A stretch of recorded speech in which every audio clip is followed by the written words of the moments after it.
Shalom untuk saudara pendengar yang dikasihi Tuhan Yesus Kristus. Selamat siang dan salam sejahtera untuk kita semuanya. Selamat datang kembali di renungan siang dan doa siang pada hari ini. Semoga saudara yang terkasih dalam keadaan sehat selalu. Kiranya damai dan sukacita Roh Kudus melimpah di dalam hati dan pikiran saudara saat ini. Sebelum kita mulai renungan pada siang hari ini, marilah kita bersama-sama berdoa. Bapa di kerajaan sorga, terima kasih atas penyertaan yang Engkau berikan kepada saya atas siang hari yang indah ini. Terima kasih telah memberi saya kesempatan untuk selalu dapat bersyukur atas segala pekerjaan yang aku kerjakan. Maka dari itu, saya mohon sertailah selalu diri ini sepanjang hari ini. Terima kasih atas berkat Tuhan hingga saat ini aku masih bisa merasakan kebaikan Tuhan dan buatlah agar bibirku selalu mengucap syukur kepadamu. Tuhan Yesus Kristus, terima kasih pada saat ini saya masih bisa bekerja. Tuhan, saat ini saya akan memulai pekerjaan saya. Berkatilah pekerjaan ini dan sertailah sepanjang saya selama bekerja pada hari ini, agar menjadi berkat bagiku, bagi keluargaku dan juga tempat saya bekerja. Berkati seluruhnya di siang hari ini agar berjalan dengan baik dan menjadi berkat untuk kami jalani bersama dengan anak Tuhan yang lainnya. Dalam nama Tuhan Yesus, aku berdoa. Amin. Sahabat saudara rohani, pembacaan ayat emas Alkitab renungan kita siang hari ini. Nats bacaan kita siang hari ini adalah, Yesus berkata, "Jikalau dunia membenci kamu, ingatkan bahwa ia telah lebih dahulu membenci aku daripada kamu." Tertulis di dalam kitab Yohanes 15 ayat 18, bacaan kita pada siang ini terambil dari kitab Yohanes 15 ayat 18 sampai dengan ayat 27. Yang berkata demikian, "Jikalau dunia membenci kamu, ingatlah bahwa ia telah lebih dahulu membenci aku daripada kamu.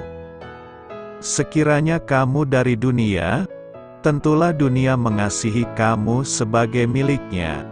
Tetapi karena kamu bukan dari dunia, melainkan aku telah memilih kamu dari dunia, sebab itulah dunia membenci kamu. Ingatlah apa yang telah kukatakan kepadamu, seorang hamba tidaklah lebih tinggi daripada tuannya. Jikalau mereka telah menganiaya aku, mereka juga akan menganiaya kamu. Jikalau mereka telah menuruti firman-Ku, mereka juga akan menuruti perkataanmu.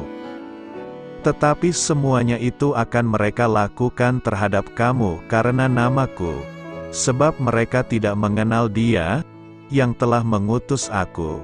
Sekiranya aku tidak datang dan tidak berkata-kata kepada mereka, mereka tentu tidak berdosa. Tetapi sekarang mereka tidak mempunyai dalih bagi dosa mereka. Barang siapa membenci aku, ia membenci juga Bapa-Ku.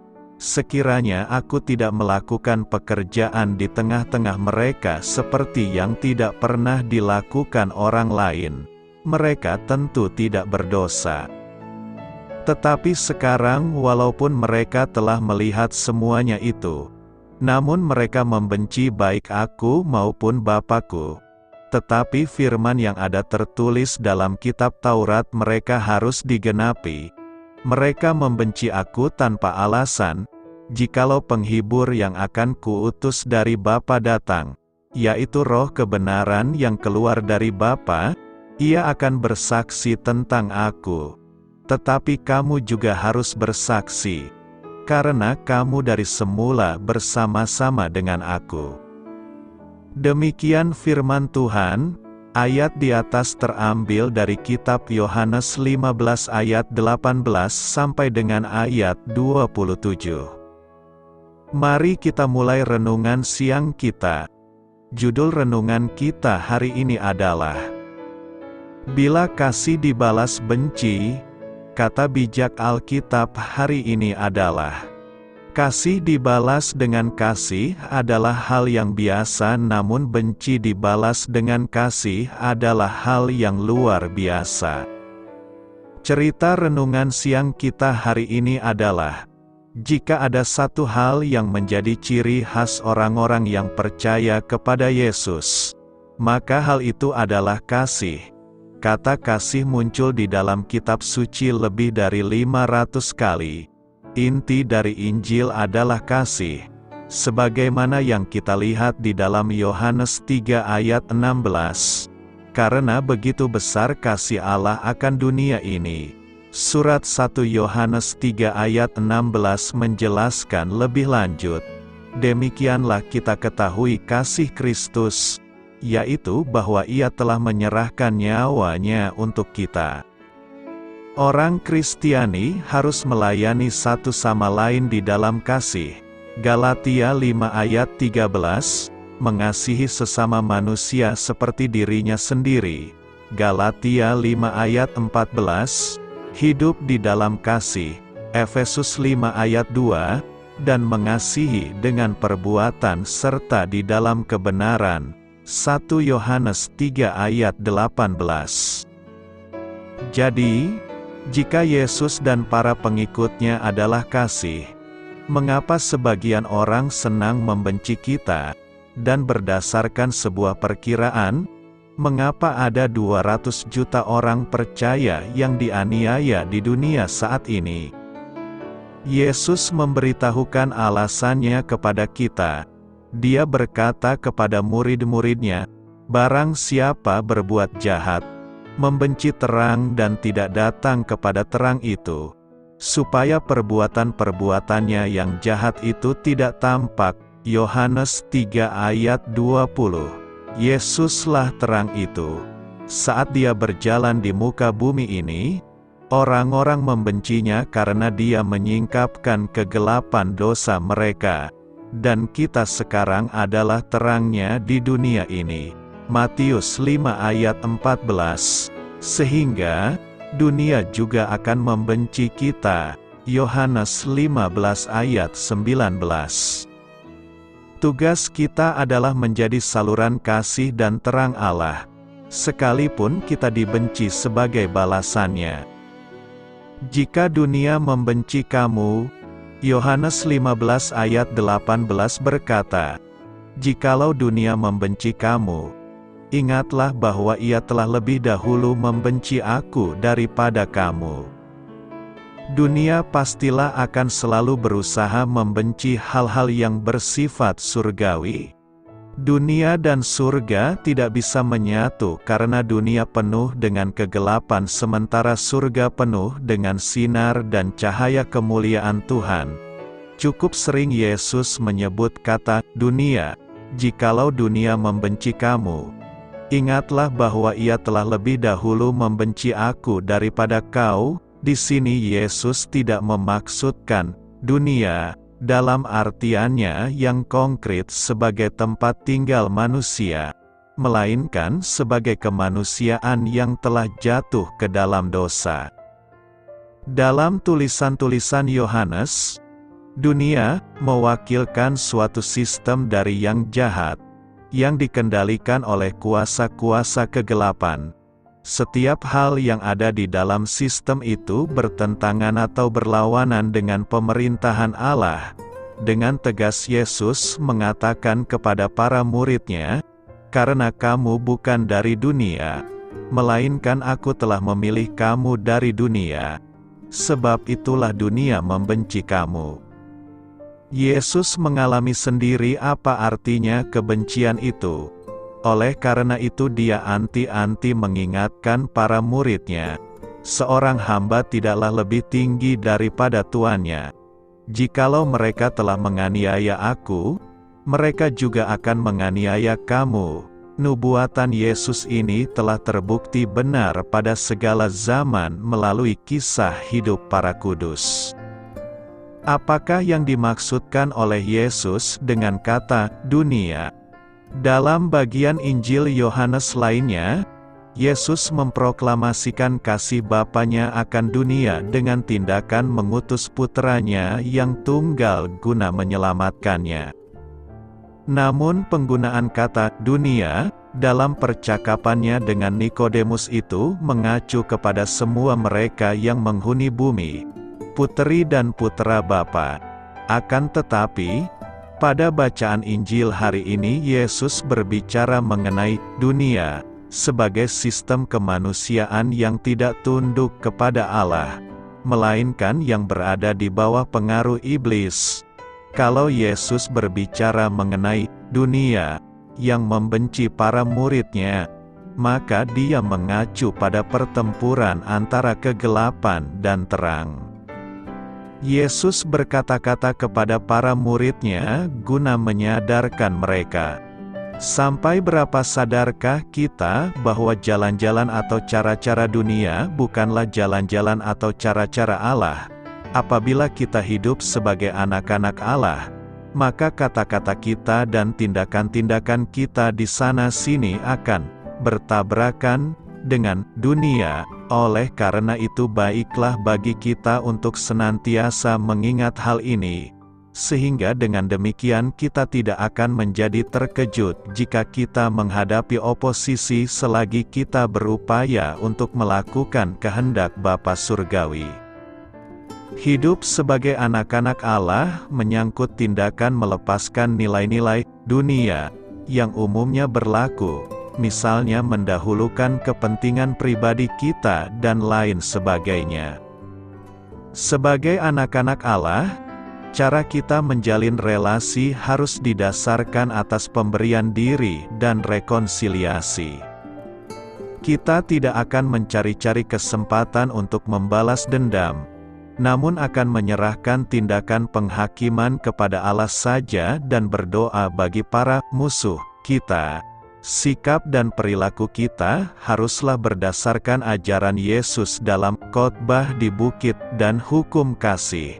Karena itu, kita kadang-kadang akan menemukan diri kita dalam posisi sendiri, dalam prinsip-prinsip kita, bahkan barangkali sampai diasingkan, dimusuhi oleh orang-orang lain, justru karena mau menjadi seorang tanda lawan. Pertanyaan kita sekarang adalah bagaimana seharusnya kita menangani kebencian yang harus dihadapi oleh semua pengikut Yesus. Pertama, baiklah kita memeriksa diri kita sendiri untuk melihat apakah diri kita terprovokasi oleh tindakan kita guna melakukan kehendak Allah atau oleh kesombongan dan kekerasan kepala kita. Roh Kudus dapat menolong kita untuk menentukan apakah ada sesuatu dalam tindakan-tindakan kita atau motif-motif yang melatar belakangi tindakan-tindakan kita tersebut yang bertentangan dengan kehendak-Nya. Kedua, marilah kita meneladani Yesus dan kerendahan hatinya. Yesus mengasihi dan bahkan mengampuni mereka yang menyalibkan dirinya. Dan Dia mengajak kita untuk memiliki sikap yang sama terhadap siapa saja yang memusuhi kita, menyakiti hati kita. DLSB. Karena kesaksian Kristiani kita, Putra Allah datang ke dalam dunia tepatnya karena dunia merupakan sebuah tempat yang dipenuhi kegelapan. Ia datang untuk membebaskan semua orang yang berada dalam cengkeraman si jahat dan tidak tahu sedikit pun tentang kasih Allah. Mereka tidak mengenal Dia yang telah mengutus Aku. Ia memilih para pengikut-Nya dari dunia ini untuk menjadi terang dalam kegelapan. Dengan melakukan hal itu, Yesus mengatakan bahwa mereka akan mengalami penganiayaan. Namun Ia juga menjamin bahwa mereka akan menyaksikan kasih mengalahkan kebencian, kehidupan akan menang atas kematian. Karena itu, janganlah kecut iman kita jika dunia membenci kita. Apakah menderita bagi Kristus akan selalu menjadi bagian dari kehidupan orang percaya? Alkitab banyak mengisahkan penderitaan yang timbul karena mengikuti Yesus, di zaman ketika kitab-kitab Perjanjian Baru sedang ditulis. Para pengikut Yesus seringkali dianiaya oleh keluarga dan komunitas mereka sendiri. Penganiayaan terhebat seringkali datang dari para pemimpin agama. Yesus menyatakan kepada para pengikutnya, "Diberkatilah mereka yang dianiaya demi kebenaran, sebab mereka yang memiliki kerajaan surga." Dia juga mengingatkan para murid, "Jikalau dunia membenci kamu, ingatlah bahwa ia telah lebih dahulu membenci aku daripada kamu." Surat 2 Timotius 3 ayat 12 menyatakan dengan jelas, "Sesungguhnya, semua orang yang ingin hidup saleh dalam Yesus Kristus akan dianiaya, seperti zaman jemaat mula-mula, sampai dengan hari ini, orang-orang yang mengaku beriman percaya kepada Yesus di beberapa negara bisa dipenjara, dipukuli, disiksa, dan dianiaya sampai mati." Kebanyakan orang yang hidup di negara yang tidak menganiaya orang percaya merasa ngeri dengan gambaran ini. Kita merasa cukup aman. Kita mengerti kalau ada ribuan orang yang menderita karena Kristus setiap hari. Kita bersyukur tidak harus mengalaminya. Namun, apakah penganiayaan memang cuma ada satu jenis? Yesus menyatakan dengan jelas arti menjadi pengikutnya. Jika seseorang ingin mengikut aku, ia harus menyangkal dirinya sendiri, dan memikul salibnya setiap hari, dan mengikuti aku. Sebab, siapapun yang berusaha menyelamatkan nyawanya, akan kehilangan nyawanya. Akan tetapi, barang siapa kehilangan nyawanya karena aku, ia akan menyelamatkannya. Apakah untungnya jika seseorang mendapatkan seluruh dunia, tetapi mati atau kehilangan nyawanya sendiri? Ungkapan, "pikul salib dan ikut Tuhan," seringkali tidak dipahami dengan mendalam oleh orang-orang percaya di masa ini. Di zaman Yesus, salib adalah simbol bagi kematian. Ketika seseorang memikul salib, dia sudah ditentukan untuk mati di sana. Yesus menyatakan untuk menjadi pengikutnya, seseorang harus bersedia mati. Tidak semua dari kita akan mati syahid. Tidak semua dari kita akan dipenjara, dipukuli, ataupun disiksa karena iman percaya kita. Jadi, kematian apa yang Yesus maksudkan? Paulus menyatakan di surat Galatia 2 ayat 20, "Aku sudah disalibkan dengan Kristus. Bukan lagi aku yang hidup, melainkan Kristus yang hidup dalam aku. Hidup yang sekarang ini kuhidupi dalam daging adalah hidup oleh iman dalam Anak Allah, yang mengasihi aku dan telah memberikan dirinya untuk aku." Mengikuti Kristus berarti kita berhenti melakukan kehendak kita sendiri. Keinginan, hak, hasrat, dan impian kita harus turut disalibkan bersamanya. Hak untuk menentukan arah hidup ikut mati bersama kita. Kematian pasti melibatkan penderitaan. Keinginan daging pasti tidak ingin mati. Mematikan keinginan daging itu menyakitkan dan melawan seluruh keinginan alami seseorang dalam mencari kesenangan diri. Tapi, kita tidak bisa mengikuti Yesus dan keinginan daging secara bersamaan. Yesus berkata, "Tidak ada seorang pun yang telah meletakkan tangannya pada bajak, tetapi masih menoleh ke belakang, yang pantas bagi kerajaan Allah." Demi Yesus, Paulus menderita lebih dari kebanyakan orang. Kepada orang percaya di Filipi, Paulus berkata, Sebab kepada kamu dikaruniakan bukan saja untuk percaya kepada Kristus, melainkan juga untuk menderita untuk Dia. Kata dikaruniakan di sini berarti dikasihi, diberikan sebagai hadiah.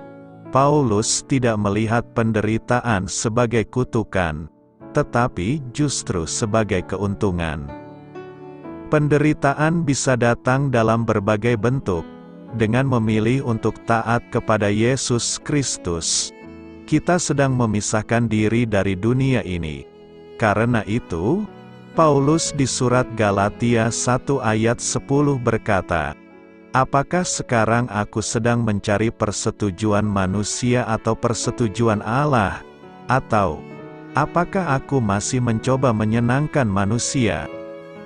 Sekiranya aku masih mencoba menyenangkan manusia, aku bukanlah hamba Kristus." Jika kita memilih setia kepada kebenaran Alkitab, maka kita harus bersiap-siap untuk ditolak, dihina, dikhianati, dan merasa sendirian. Seringkali, penganiayaan terhebat datang dari mereka yang merasa dirinya lebih religius ketimbang orang lain. Mereka mendefinisikan Allah sesuai kehendak mereka sendiri. Jika kita memilih untuk setia kepada kebenaran Alkitab, kita pasti akan disalahpahami, dihina, dan hal-hal buruk lainnya. Kita perlu ingat kalau ancaman penganiayaan tidak menyurutkan tekad para rasul dalam memberitakan Kristus. Kenyataannya, Paulus justru menyatakan kalau kehilangan segalanya itu adalah keuntungan karena aku dapat mengenal Dia dan kuasa kebangkitannya, serta bersatu dalam penderitaannya untuk menjadi seperti Dia dalam kematiannya. Begitu juga di kitab Kisah Para Rasul 5 ayat 40-41. Yang menggambarkan reaksi para rasul sesaat setelah dipukuli karena memberitakan Yesus. Rasul-rasul itu pergi dari hadapan Sanhedrin dengan bersuka cita sebab mereka dianggap layak menderita penghinaan demi namanya. Penderitaan adalah bagian dari kehidupan sebagai pengikut sejati Yesus Kristus. Yesus sendiri yang berkata kalau sesak dan sempit jalan yang menuju kepada kehidupan, menghadapi masa-masa sulit adalah cara kita untuk ikut mengambil bagian dalam penderitaannya. Yesus berkata kalau kita menyangkalnya di hadapan manusia, maka Ia juga akan menyangkal kita di hadapan Bapa di surga. Ada banyak cara untuk menyangkal Yesus. Jika tindakan, perkataan, gaya hidup, dan hiburan kita tidak mencerminkan kehendak-Nya, berarti kita sedang menyangkal Kristus. Jika kita menyatakan kalau kita mengenalnya tapi hidup seolah-olah seperti orang yang tidak, kita sedang menyangkal Kristus. Banyak orang memilih menyangkal Yesus dalam bentuk-bentuk tersamar seperti ini, karena mereka tidak ingin menderita baginya. Penderitaan terberat orang percaya seringkali disebabkan pertarungan dalam mematikan keinginan daging di hatinya, sehingga ia bisa berserah diri sepenuhnya kepada Kristus sebagai Tuhan dan Tuhan. Apapun penderitaan yang kita hadapi, kita harus menerimanya sebagai penghargaan dan hak istimewa, seperti halnya para rasul, yang dianggap layak menderita penghinaan demi namanya. Selamat memulai karya dalam minggu ini untuk Tuhan. Doa saya menyertai saudara sekalian. Saya memberkati Anda agar sewaktu Anda mencarinya dari Dia, Bapa Surgawi Anda akan memberikan bagi Anda roti harian Anda. Dalam nama Yesus Kristus, Tuhan yang berkuasa atas alam semesta dan menuntun kita kepada iman yang menyelamatkan, Tuhan Yesus menyertai senantiasa. Tuhan memberkati. Amin.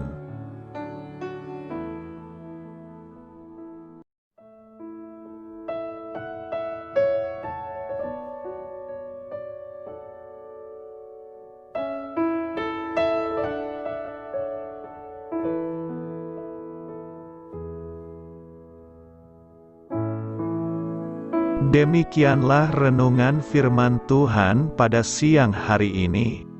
Semoga menjadi kekuatan di dalam hidup kita dan menjadikan kita pribadi yang lebih sukses. Sebelum kita memulai aktivitas hari ini, marilah kita berdoa. Bapa kami yang ada di sorga, terima kasih atas kasih dan kebaikan Tuhan yang begitu besar buat kami. Tuntunlah perbuatanku agar di sepanjang hari ini saya bisa bekerja sebaik-baiknya, tidak pernah jemu menolong sesama, selalu ramah dan tahu terima kasih, menghayati iman dan mengamalkannya dengan sekuat tenagaku. Semua ini saya sampaikan kepadamu, dengan pengantaraan Kristus, Tuhan kami. Allah, Bapa kami bersyukur kepadamu, bahwa dengan bekerja kami boleh ambil bagian di dalam karya-Mu mensejahterakan dan membahagiakan umat manusia. Kami mohon bimbingan-Mu dalam melaksanakan pekerjaan kami hari ini. Bimbinglah kami agar sanggup bekerja dengan semangat kasih, dengan riang, rajin dan jujur. Terima kasih, Tuhan. Amin. Dalam nama Tuhan Yesus Kristus Tuhan dan Juru Selamat kami, Bapa kami yang baik, kami mengucap syukur dan berdoa. Amin. Biarlah firman Tuhan menjadi pengingat untuk kita semua, bahwa tuntunan dari Roh Kudus akan selalu memberi jalan keluar bagi setiap permasalahan hidup kita, dan memberi kedamaian di hati kita. Amin. Sampai jumpa di renungan siang saudara rohani berikutnya. Shalom.